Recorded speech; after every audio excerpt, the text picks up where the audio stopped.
CSK এর জন্য সুখবর। চোটের ভয়ে চেন্নাই চলে গেছেন বাংলাদেশের পেসার মুস্তাফিজুর রহমান। চট্টগ্রামে শ্রীলঙ্কার বিপক্ষে 3 ম্যাচের ওয়ানডে সিরিজের নির্ধারক ম্যাচে নিজ দেশের প্রতিনিধিত্ব করার সময় বাংলাদেশের পেসার মুস্তাফিজুর রহমান গুরুতর ক্র্যাম্পের শিকার হন। 9 ওভার বোলিং করার পরে এবং 2টি স্ক্যাল্প দাবি করার পরে স্পিড স্টার তার ওভারের পুরো কোটা পূরণ করতে পারেননি। প্রকৃতপক্ষে তিনি লঙ্কান ইনিংসের 42তম একটি বোলিং করে তার শেষ ওভার শেষ করার পর মাটিতে পড়ে যান এবং তাকে মাঠের বাইরে স্ট্রেচার করা হয়।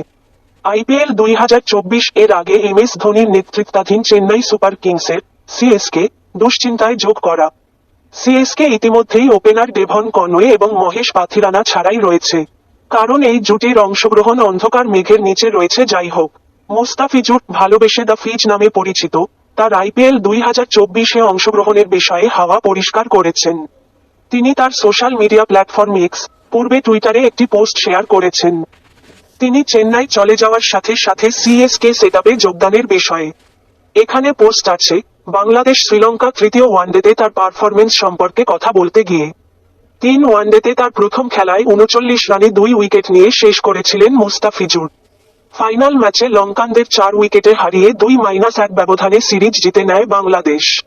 গত বছর ডিসেম্বরে দুবাইয়ে আইপিএল 2024 মিনি নিলামের সময় মুস্তাফিজুরকে চেন্নাই সেটআপ কিনেছিল। তাকে তার মূল মূল্যে বিক্রি করা হয়েছিল 2 কোটিতে। ফিচ বলের সাথে তার বৈচিত্র্যের জন্য পরিচিত এবং তাই সিএসকেতে ধোনি তাকে কিভাবে ব্যবহার করেন তা দেখতে আকর্ষণীয় হবে।